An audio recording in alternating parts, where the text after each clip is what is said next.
So it's important to understand the role of history when we study intercultural communication, particularly if we're taking like a more cultural studies approach, because you want to look at the historical context that have created inequities in the current state, right? And so the same is true when we take into account globalization. Now, globalization has is not a new phenomenon, right? Ever since countries having nation states have encountered other nation states, right?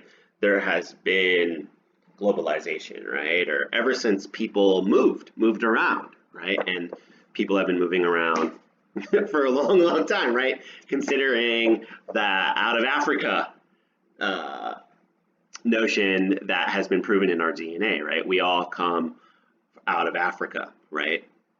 And so, in that sense, it's not a new phenomenon.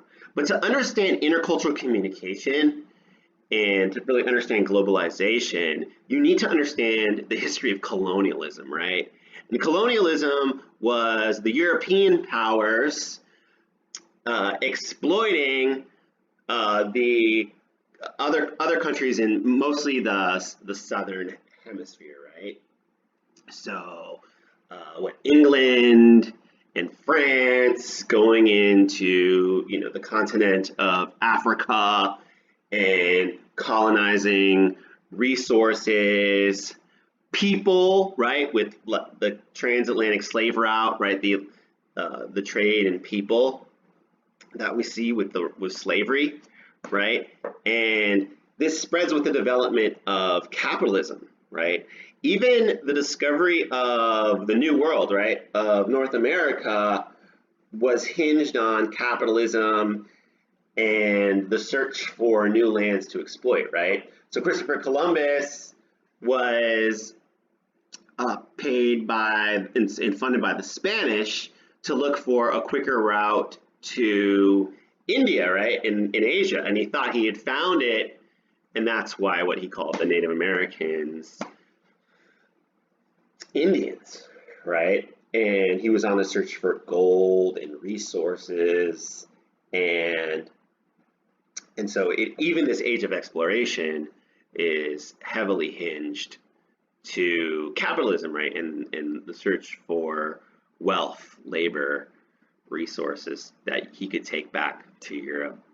Also, even something like the Virginia colony, right? The first colony established in what would become the United States, right? Was set up by a corporation, right? Virginia colony is a corporation. And so it does hinge on the spread of capitalism and the development of capitalism. That's what colonialism is, right? It's trying to exploit profit from other countries and lands, right? And so you cannot not consider this history of colonial exploitation in the current age of globalization. And some people consider globalization as simply the modern colonialism, right?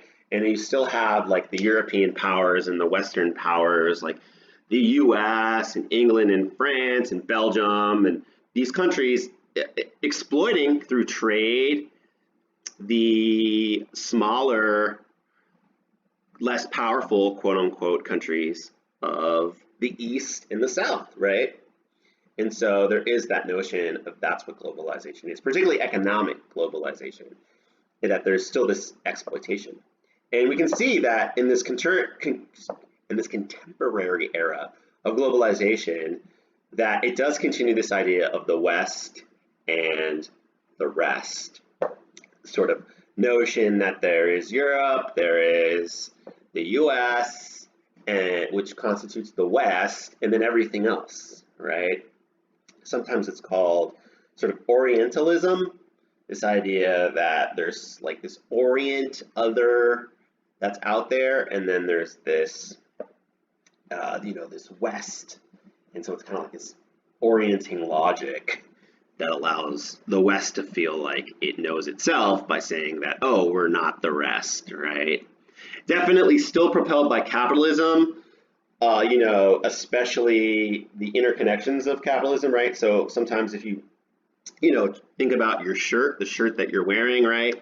The cotton and the raw material might have come from one country, and then it was made in Bangladesh, right? In a sweatshop, and then it traveled to the US where it was sold at Ross, right? Something like that.